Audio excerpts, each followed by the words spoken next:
Yes, it's the Finnish Football Show. I'm Mark Wiltshire, and thank you, listener, for joining us for FFS30. We have a full team again today. My introduction has been rewritten at the last minute because Mark H joined us at the last minute. So we've got everything here. He's been a bit busy, so he's not sure what he's bringing to the team, but we're pretty sure he's not running on empty. So between the four of us, we've got this covered for you tonight. So let's say hi to the chat. Let's start with Mark. Hi, Mark. Hello. Hi, Keke. Terve. And for those of you who are watching, Rich is with us in voice only. He's not got a camera tonight. But anyway, hi, Rich. Hello. Sorry, ladies. There was quite a delay there. I thought you were acting up. The podcast listeners won't be affected by the fact that work laptop. Oh, there you go, work laptop. The podcast listeners won't be affected by the fact that Rich is just a voice, because we're all just a voice. In this episode today, we're going to look forward to this week's Nations League fixtures. So we're recording this on Monday, the 5th of October. There are 2 home games in the Nations League for the Huuhkajat, who are taking on Bulgaria and Ireland, before 2 away games in November. And those 2 games are preceded by an away friendly with Poland, which seems a bit odd, but it's rearranged from before the cancelled Euros earlier this year. We're also going to glory and commiserate with Rich about the progress of KuPS Kuopio in Europe this autumn. We'll discuss their performances in both the Champions League and the Europa League. And finally, we'll close the show with an overview of the recent action and current league positions in the Veikkausliiga, with teams having played about 18 of 22 games in the regular season. And that's before the league then splits into these 2 closing series, the Mestaruussarja, the Championship Series, and then the Haastajasarja, the Challenger Series. And there's a bit of a scrap in the middle of the table to see who comes in the top half and the bottom half. So keeps it interesting all the way. As always, we're recording this show on Zoom, and it'll be published as a podcast, as a video, on the Finnish Football Show YouTube channel. You can't listen live, but we still want your input. So, podcast listeners, use social media, get in touch afterwards with your feedback. Our handles are, for me, at Explore Finland. Keke, who are you? At Keke Myllari. Rich, who are you? Escape to Suomi. And Mark, who are you? At FC Suomi. And you can also find the Finnish Football Show Facebook page and group. Ask to join. We'll let you in, and you'll see the stuff that we share, and also, instigate a chat while you're there as well. We've also got our regular features, Yasilla Sipuli and following. But I think if you're ready, gents, then maybe let's get going. And let's start with the Huuhkajat, the Finnish national team, and their upcoming Nations League games. In the show notes, I've put links to where you can watch these games online on the Via Free service here in Finland, and those outside of Finland find a way to temporarily move your laptop into Finland, and you'll be able to watch the games as well on Via Free, and you'll find the links there in the show notes. The squad for the Finland game was announced last week. Maybe let's start with Rich. Rich, what were your thoughts on the squad? I think it's a strong squad. I think my first reaction after seeing, especially at the back, was it was nice to see Ariuri and Toivio back. I know they were out for different reasons, injury and paternity leave. But I must say, after the Ireland game, I was quite disappointed to see Nico Hämäläinen not called up. And I'm not really sure what that is, because I think he is getting, there's no mention of him being injured. But I mean, other than that, it's a decent squad. I think in terms of who you'd expect. They've got 2 MLS players joining for the Nations League game in Schula and Lapalainen. But again, another absence from that, I would have assumed that Robin Lod would have been there, and I'm not sure, again, whether there's an agreement between the MLS club and the national team or some other reason, because he's in really good form for Minnesota. He's been scoring quite a lot of goals. So, I mean, when I tweeted about the squad last week, there was some controversy that Lapalainen and Schuller were leaving Montreal from Montreal fans because they were expecting. I mean, I again, show complete ignorance. I'm not sure how it works there with playoffs, and it's not a normal league as we know it in Europe anyway. But I mean, Thierry Henry's the manager there, so as far as I'm concerned, he can do what he wants. But there's still that element where they're not coming for the Poland game, which is a friendly, and I judging by the rearranged friendly that they've got next month against France, I wonder if that's a Nike contractual thing that they had, Nike teams playing each other. But I mean, it's good. I think there's a couple of absences, and I think the Poland game, we're reminded it's a friendly because Pukki and Spav dropped out today for injury and unknown reason. But again, I think a couple of names that probably wouldn't get in the first 11 anyway. So I think no arguments for me. Mark, what were your thoughts? Rich saying about players that have that he was a bit disappointed to see left out of the squad, but then also we're aware, like he says, Arayuri coming back in. So if players have come back in, someone has to drop out. Anything controversial there for you, or anyone that you think might is lucky to have held on to their place? I don't know that it's lucky. I would have always tried to find space for Ruoperiski, because he had again a blinder in the Suomen Cup final. Scored 2, lifted the pot again. His first goal was a volley from a corner, which was just a lovely, well taken goal. It's hard because the way we played against Ireland, I thought was so impressive that it's hard to pick somebody who you think kind of could have stayed out. So I'm with Rich. I think Nico Hamalainen did a really good job. I don't know if it's just regular. I'm not sure if he's playing regularly at QPR or if he's trying to get a move or something. But it's a shame that he's not there. Happy that Nikolai Alho kept his place, because he was another one who did really well against Ireland. Jolle got a transfer to a loan move to Union Berlin. Scored in his debut after a couple of minutes, so I definitely want to see him in, because he's got bags and bags of it's Jolle. He can score goals. So no, I don't think there's anybody that's in the squad that probably shouldn't be there. So in a sense, Uribe's got a lot of positive problems. He's got a big squad depth to choose from. This is something that is interesting, that we, Keke and I spoke to Antti Niemi the other day, and if you're watching or listening to this, it'll be the previous show to this one in your feed.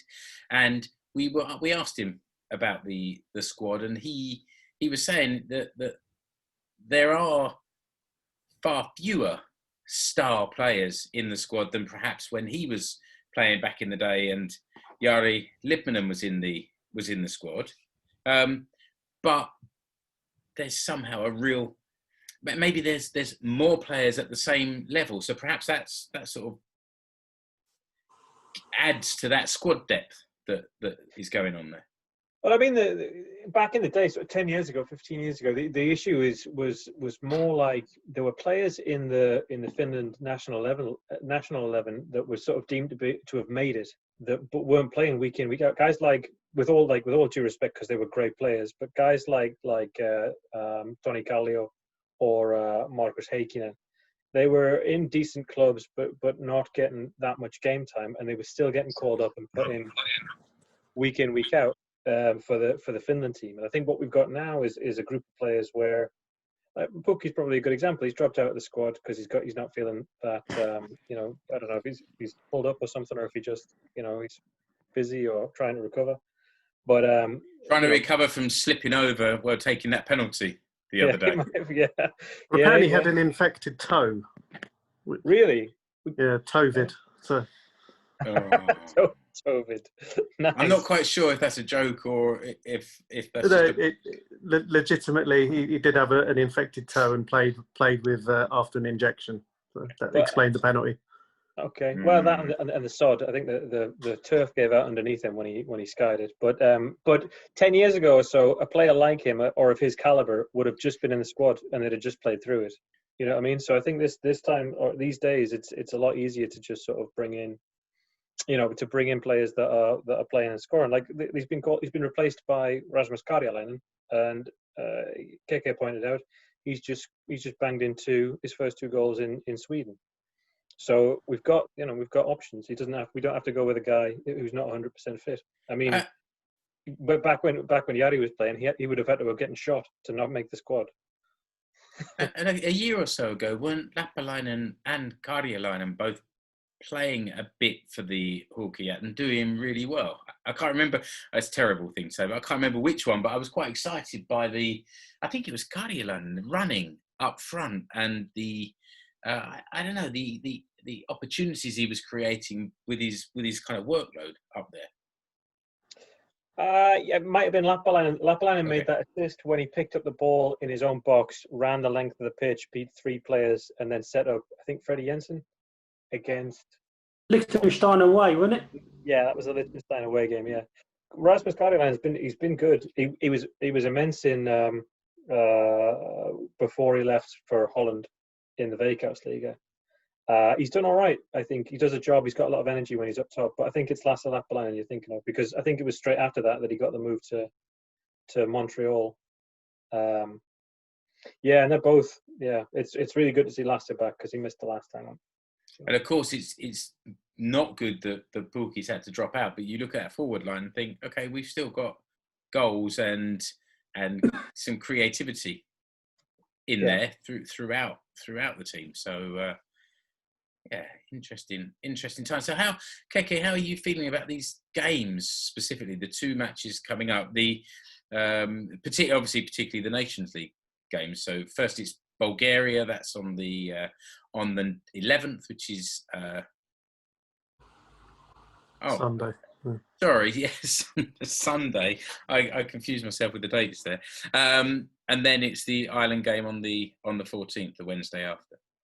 Well, before that, obviously, you mentioned that we got the Poland game, and first of all, I'm just a bit gutted that no one will be there, because that stadium in Gdansk looks absolutely fantastic. I mean, it would have been a lovely one to tick off the list, but there you go. But yeah, Poland, they're obviously a strong opponent. We'll wait and see what starting 11 go out there, because. Obviously, that's the friendly, and then we've got the more important competitive games coming up straight after. But I don't think we've got anything to fear. We've proved against Ireland that we can get the better of them, and I don't think we've got anything to fear from Bulgaria either. Especially with this squad, there's goals right across the squad. There's bite and creativity in midfield, and we've got our number 1 centre-back partnership back. So I think it's looking good on all fronts, to be honest.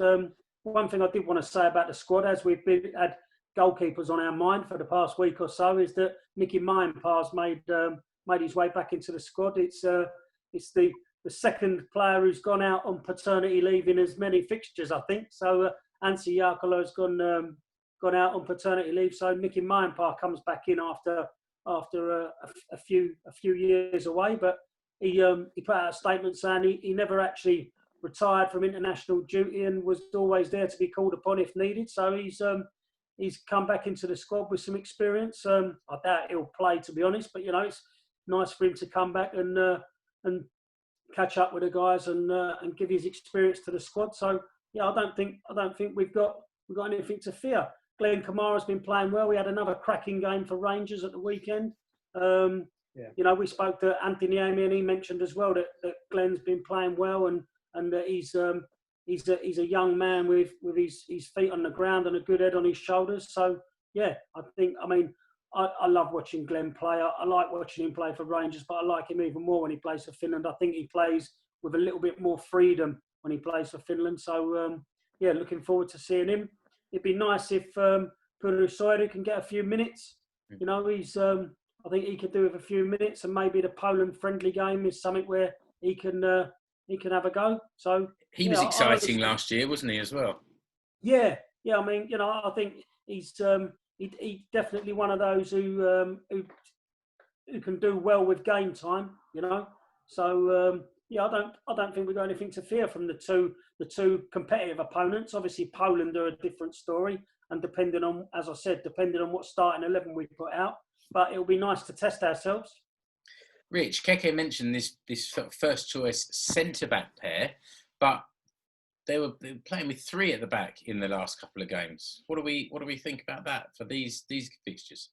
Well, I think, I mean, from watching football around, especially around England, but there seems to be more emphasis on playing three at the back now. It's almost come back into fashion again, and I think especially in the previous two games, Finland were going essentially like for like formation wise against Wales and Ireland, where, I mean, we had Ojala, O'Shaughnessy playing in there, and they were the two who you expect to come out this time round.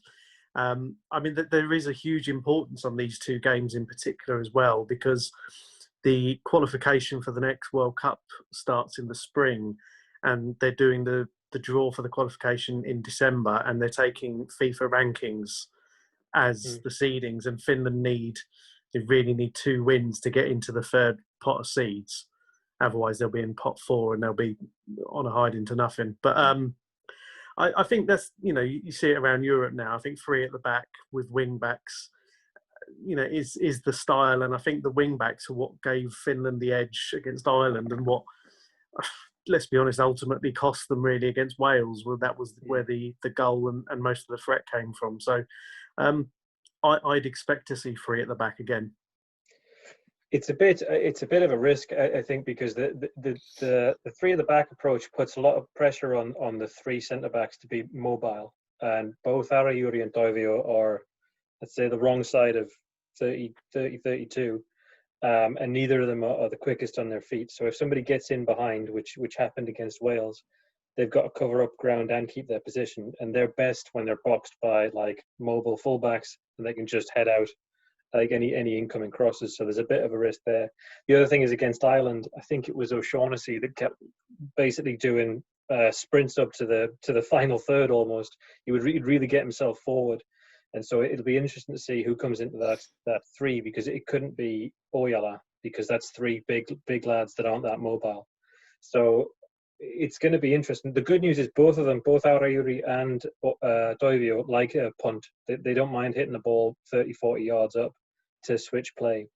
And they can both, I mean, Toivio in particular has got a pretty good wand of a foot in terms of his passing ability. So I think it'll suit him when we're in possession. The issue is how quick fullbacks can get back in and cover, and then who's going to go kind of be more adventurous to press. So you don't think it could be Arajuuri, Toivio and O'Shaughnessy? I think no, it can't be Arajuuri, Toivio and Ojala, because those are 3 right. Yeah. 30 something big fellas. They're not that's not a mobile enough block, I think, to cover in now. Interesting to see how this one plays out. Just something else I wanted to mention on the 2 home games, the Bulgaria and the Ireland game. Fans will actually be allowed back in the Olympic Stadium. I think there's 8,000 tickets or so that have been released for each fixture. So obviously the new renovated Olympic Stadium holds a few more than 8,000 people, but it nevertheless it'll be nice to get the guys back into the stadium, whichever way they decide to operate that, you know, maintaining social distancing or whatever they've got to do. But 8,000 lads and lassies back in there supporting the team. So that'll be nice. And this is because UEFA has said that the kind of local rules and restrictions apply to these games. So if you're allowed crowds at games where the game is Domestic being game, held, then away you go, which is handy. Yeah. It should be good. It'll be nice to get back in the stadium. You got a ticket, Mark? I should have. Okay. Then the followers of the Finnish Football Show can expect to see some pictures tweeted out and on the maybe in the Facebook group would be a good. A lot of that depends on the pre-match. Well, I guess camera angles get a bit wobbly after. Well, it doesn't matter. Nobody expects anything else from this show, so that fits quite nicely in there, I think. Yeah.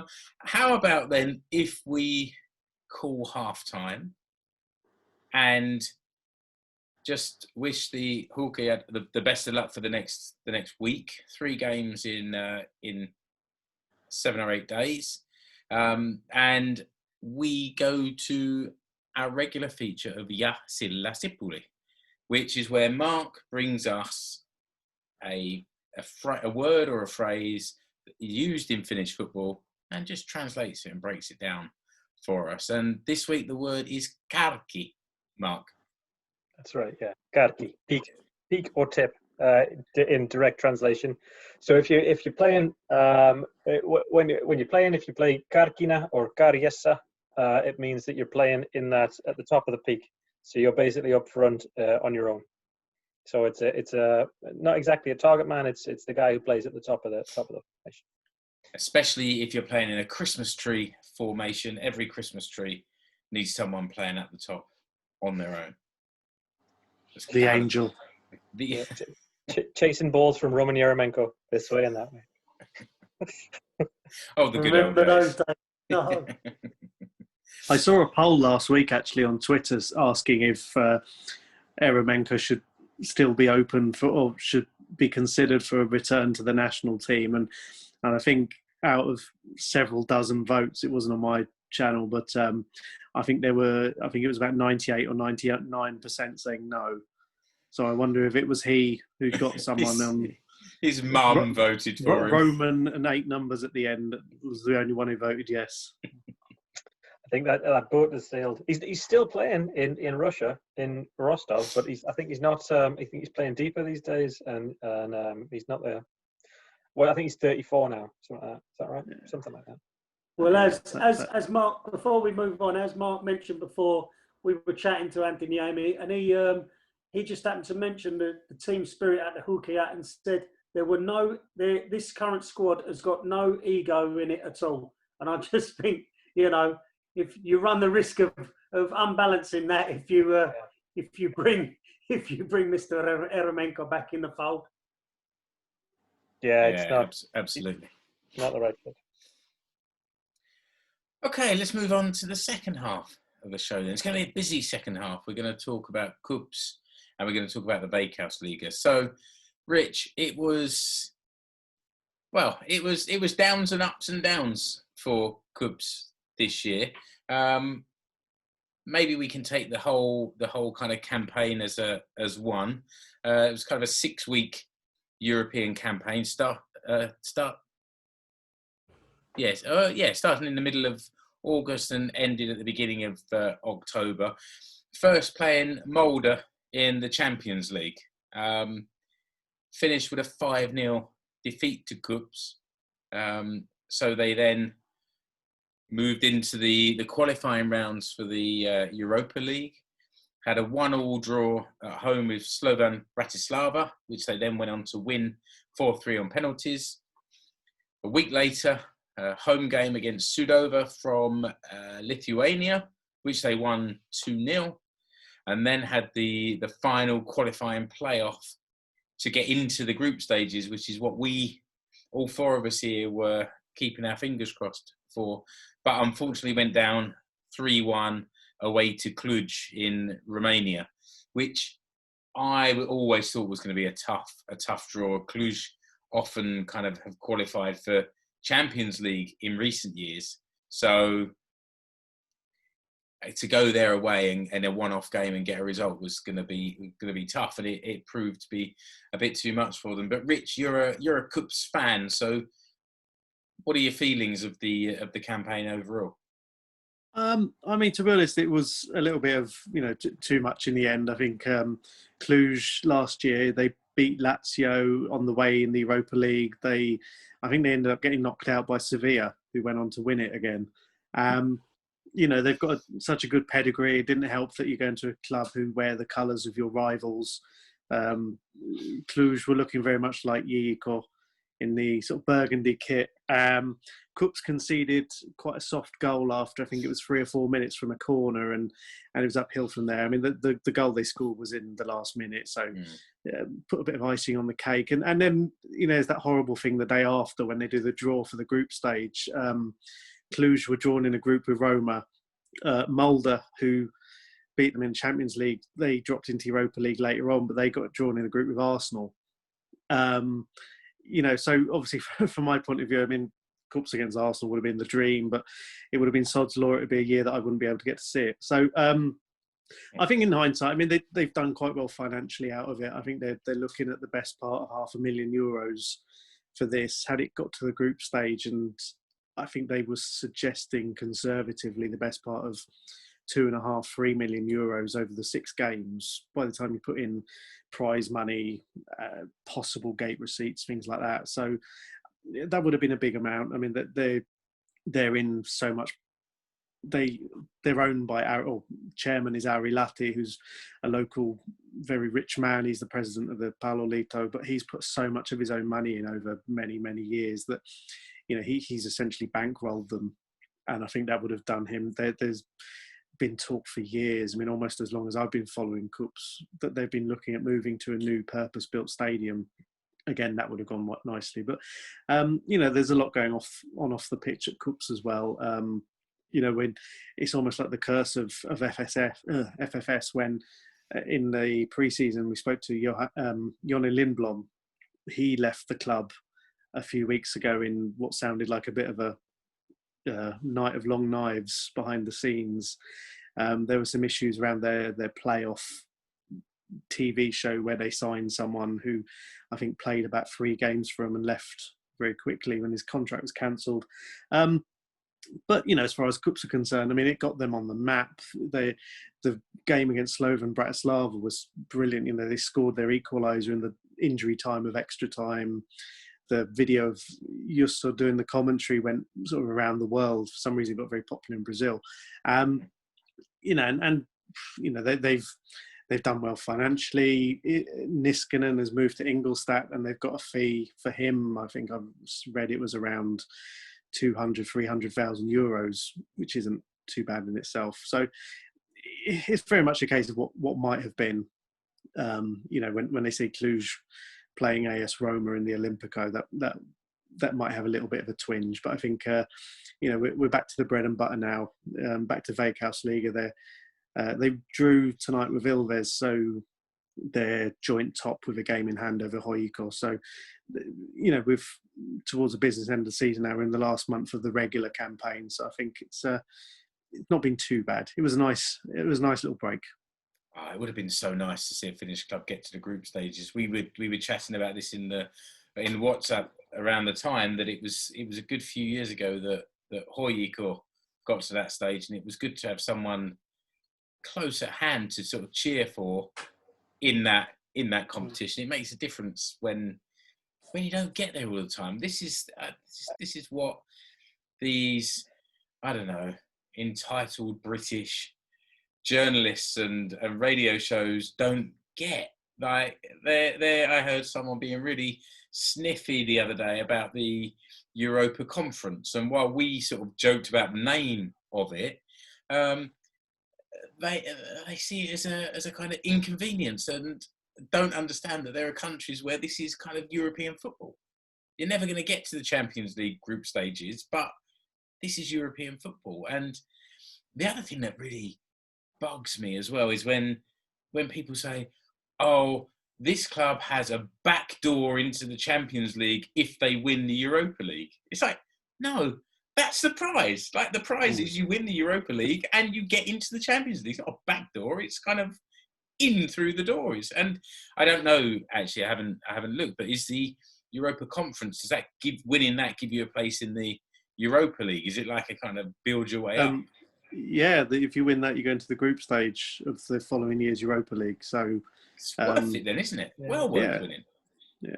Unless you're a British club, of course, or not even a British club, an English club, because even the group stage of the Europa League is a bit too much like hard work, and you have to play Thursdays and poor babies. Yeah, I think Arsenal v Dundalk could be great.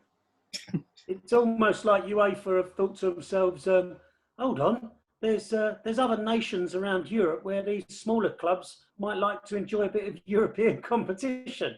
Now that we've completely classed them out of the Champions League and almost the Europa League, we need to create a whole new competition for them. Well, that's kind of what they had in the first place before they messed about with all the competitions, but there you go. Yeah, that's quite right.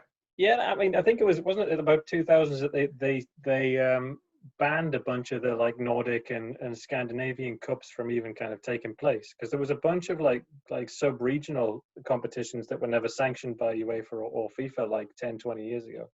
So it comes around. I mean, for the game itself though against Cluj, I thought it was just a little bit of a lesson in like Cluj were a better team, but I think also they managed the game way more sort of kind of professionally. They nicked the goal early on, like you said, Rich. It was soft, and then I think KuPS had a couple of chances. I think Usman had one at the back post where he was kind of all alone. There was a couple of shots from distance that were all right, but then they hit on the second was on the counter, and it was also a tap in. It was like he'd run one of the young forward had run between two standing centre backs to just tap in from about a yard or two out. So it was just a bit. I mean, the KuPS had their chances. Different day, maybe a better quality pitch, because the pitch was half swimming pool, half pitch. They could have got something out of the game. So it's a bit of a shame. As Rich said, we're now into the final stretch of the Veikkausliiga, and in the show notes you can see some of the recent results in there, and also the table, which are updated moments before the show went live. So it shows KuPS after today's result sitting at the top of the table with Huuhkajat both on 38 points, and Inter 7 points behind the pair of them. And yeah, KuPS have a game in hand, and I think that game in hand is against Huuhkajat, so it's definitely winnable. They're playing it on Thursday, I think, actually, aren't they, Rich? Yeah, this Thursday. It's one of these. They've had to squeeze it in again. I can't imagine they're expecting many international players being taken from there, so they're going to crack on. But yeah, it'd be nice to get that done. And then, all bar the Haastajasarja KuPS game that was postponed last week, then I think everyone's on the same table. Yeah, it's been a decent run for Seinäjoki since the last show, having had a turgid first half of the season. We've managed to pick up 5 wins out of 6 in the last sort of 5 or 6 weeks, which has pushed us up to the dizzying heights of 8th. But we're certainly looking up and have plenty of daylight between us and any kind of trouble at the moment. And I think that game against KuPS, if it had gone the way we hoped, with a win, would have put us into 6th place, and certainly right on the coattails of sort of Ilves and Honka in 4th and 5th. So yeah, it's optimism. I think we talked about this in the summer, Rich, about it's nice to be optimistic, and it after that show it dipped a little, but it's back again now, and I'm just hoping we can still keep going to the games until the end of the season. Yeah, it's looking that way. I mean, as you called, they signed a couple. Well, I mean, they've always got a revolving door at the stadium for new players, but I mean, they signed Emmanuel Ledesma, who a lot of people know from QPR and Middlesbrough. I mean, yes, I think he's in his early 30s. But he's had a long career, but he is quality, and that's someone that, when you come to Finland, whether that pace has gone, whether you're not the player you were 5-6 years ago, that quality on the ball, that time, that vision, it makes a big difference. And for a team like Asiko, who sometimes they're almost unlucky more than they should be. They have players and they just, whether they're not creating the or finishing the chances or whatever it is, and maybe they just needed someone like that to come in and to put things on a plate for them. But they've done really well since he and Jervis have come in as well. Jake Jervis and also Murillo playing at kind of left wing back has been really important actually. And well, he's recovered from his from being shot last week from this sniper in the stand. When Hifke visited last week, that was another thing that went viral where Matilla, he grabbed Matilla's shoulder. Matilla reacted a bit, and Murillo did the subsequent roll, dive, holding throat, everything else, and Matilla got a two-game ban. So. Well, you're right. It's very good that Murillo has recovered from such a traumatic experience. And Hifke actually went to the Palalito to appeal that, but the two-game ban stood. So after watching all those videos, they decided that Sakari Mattila was sufficiently guilty to keep his 2-match suspension. But I think they should have let him off just for the quality of his goal earlier in the game. Just said, we'll give you that one.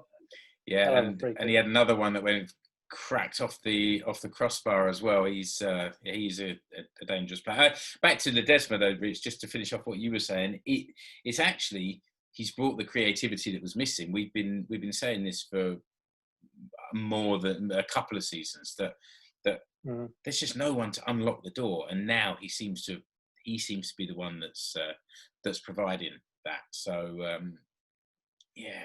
optimism again. I mean, when we look down at that contender end of the Veikkausliiga, obviously we've talked about SJ Core. They've started to put a few wins together and pull away a little bit. Lahti are above them, but you're still down the bottom. The big names of Jonathan Johansson at TPS and Teemu Tainio and Sami Hyppie at Hakka. They're still down there trying to grind away at the bottom of the table. So be interesting to see what happens down there come the end. And we also heard from Antti Niemi the other day that Sami Hyppie is a terrible loser as well, so he won't be enjoying this the way this season's going so far.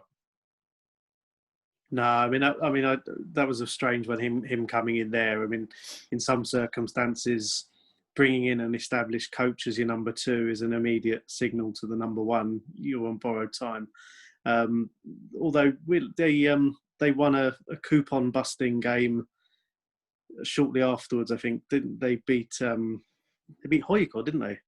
It was Hoiko, yeah, and that was what I always love to point out the foreign gamblers that really annoyed them. That was a home banker. But yeah, they've done well. I mean, again, we've got the caveat that ROPS have been utter toilet this year. They won their first game, another coupon buster that annoyed our gambling friends around the world. And they're now on to 5 points from 18 games after changing their manager. That's Derby County form, that isn't it? Yeah, one win, and that was in late September. So what are we looking at? We got now. Most teams have got 4 games left, and then the season splits. I would still say that the places from Honka in 4th, then Ilves, Hifki, Lahti, Asiko, even Mariehamn, depending on the run they go, there's kind of... They're on a rotten run.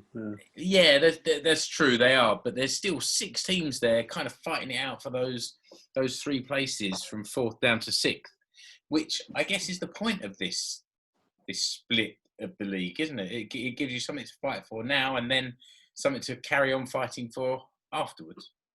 Yeah. It gives your boys a sneaky backdoor into Europe. Yeah.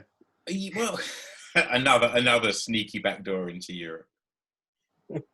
I tell you what I had sudden realisation the other day when I was putting all the upcoming fixtures into our hectic family calendar, and realised that the season goes on till the end of November.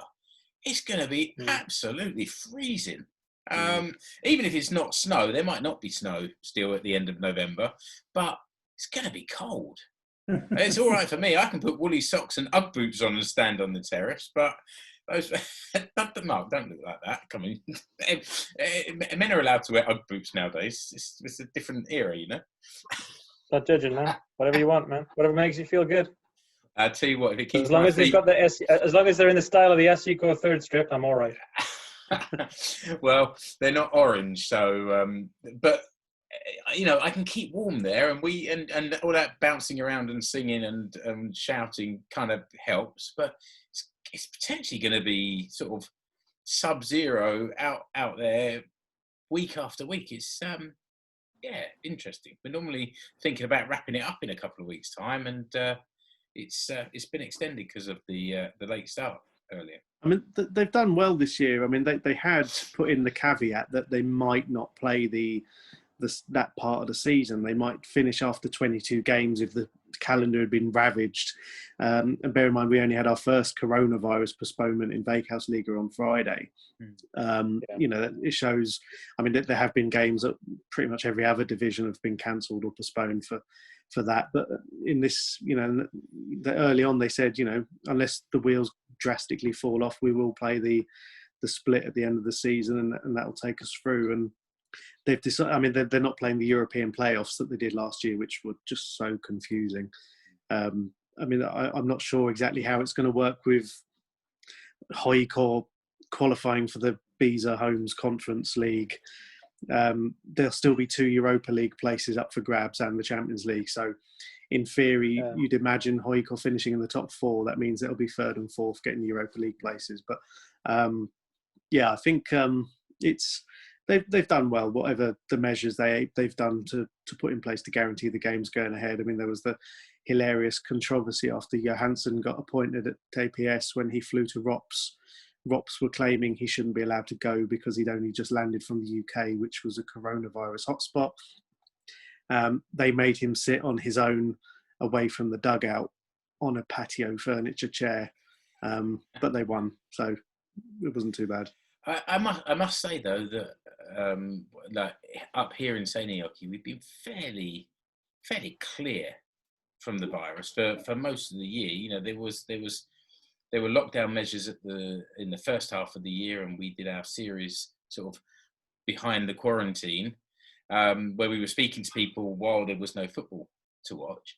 But since then, it's been okay. But I do wonder if things feel like they're getting a little bit more tight and a bit more restrictive. And even if they're able to play the games, I just hope that we're able to get in and watch those games towards the end of the season. And, you know, and yet I'm also very aware that I'm lucky that I've been able to watch live football all this year. I'm not, you know, I get it, but I want to watch more. Thanks very much. I've been to one game since they lifted the restrictions, and that was Worcester Park FC at home. They won, had a couple of beers. It was £3 for a pint of Carling, so I was overcharged by about £7. But it was, you know, you do miss it, and you know, it was a massive attendance for there. Anyway, I mean, it was the biggest crowd I'd ever seen because people were just desperate to go and watch anything. Football. I mean, obviously half the people sat in the bar watching the Premier League game on the TV, but even so, you know, it's been great that fans have been allowed in reasonably high numbers. I think they had about 3,000 for the cup final at the weekend. So I think they're looking at about sort of 30% attendances in some of the bigger grounds, which, you know, we see for the Finland games at the weekend. You know, that can make a big difference. What was interesting from just taking it back to KuPS in Europe, what was interesting, as you know, those games were still under UEFA control, and I imagine that's why supporters weren't allowed in for those fixtures. But you had all the KuPS fans standing behind the fence, and when they when they won their game to qualify for the next round, the players went all up to the fence to celebrate with the fans. I thought that was that made for some nice memories and some nice pictures. Yeah, it's good flares as well. No Yeah, pyro, they no were light. all in a row along the fence. So, upcoming fixtures in Veikkausliiga. I put some of these for the next few weeks worth of fixtures in the show notes there. Rope's coming home. He's coming home. I can see Inter against KuPS actually before, or actually on the same day as Asikor Huuhkajat. Now that's one I'm looking forward to. He'll fill his boots.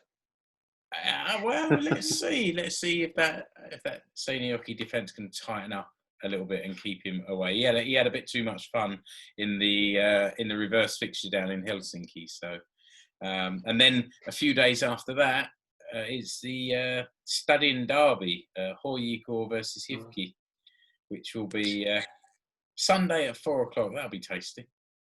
Surprised they haven't moved that yet to 8 a.m. Yeah, but they'll still be in. They're not allowed to be in the bars all the way through the night, so they have to go home a little bit before. I think they're the. And then a week or so after that is the Turku derby, and I think TPS won that last time, didn't they? Yeah, 1-0. Yeah. So Inter will be out for revenge there. So there's some interesting games coming up, and I'm sure follow the Finnish Football Show wherever you want to follow it, and we'll keep you informed what's going on. Or even better, just follow Rich and Mark, and they're tweeting out all the news all the way through. And that. So how do we see this going? Do we dare to predict what we think is going to happen now? We're at this end. Too far away, mate. I don't want to jinx it again. Sorry, I didn't quite catch what you wanted us to predict, Keke. I was just asking Rich if he was going to go for a KuPS title, or if he thinks. Okay. Yeah, no, I predicted KuPS would win the Europa League, so I'm going to stay clear of that one. So okay. I had my flights to Gdansk booked. We'll save our predictions for after the event. Yeah. Okay, so let's wrap that up. We've been wanging on now for almost an hour. We'll just finish off the show with our other regular feature, which is following. And Keke, this was your suggestion. Yeah, so as we've mentioned a couple of times tonight, we were lucky enough to have a conversation with the legendary Finnish goalkeeper Antti Niemi earlier this week. So you can go to Spotify or thefinishfootballshow.com or YouTube, our YouTube channel, and check out that interview.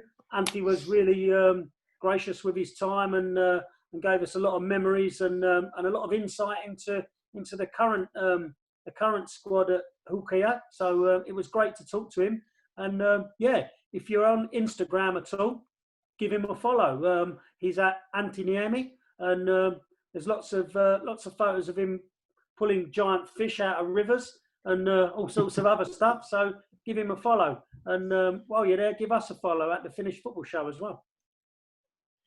Very good. And we've mentioned some of these things a few times, but find our Facebook page. Also there you'll find a link to our Facebook group. So generally the page is where we're sharing our own content when we make something or write something, record, whatever. Then the Facebook group is a little bit more interactive, bit more chat, different people sharing memes and asking questions. And then we have the YouTube channel where we upload videos like this one and previous episodes. And then there's Keke's Instagram page where he's putting out little stories and kind of just highlighting things about certain Finnish footballers, and it's good stuff. Get on there and follow what Keke's up to. All of these places have got different different types of content. So whatever's your preferred way to follow, then you'll find us there. And remember, we're all on Twitter. I'm Explore Finland. Mark is FC Suomi. Keke is Keke Mulleri. And Rich is at Escape to Suomi. And that's it for another Finnish football show. So let's say... Mark, before you go. Yes. Just, speaking about the Facebook group, we had an interesting question from one of our members. We did, and we're going to end this show and then record a little, maybe a Finnish football shorts episode where we answer that question. So, Kevin Mosley, if you're listening to this, just hold on tight. We're gonna get through these next few fixtures and maybe do. I guess Mark's going to be busy writing previews and reviews and whatever, and then perhaps we'll get together for a quick review show where we look back at those games, and then, Kevin, will come the answer to your question. And I think that we should leave everyone in suspense until it comes out. But Kevin asked a question, and we're going to answer his question very shortly. So, until the next Finnish football show, Keke, goodbye. Moi moi.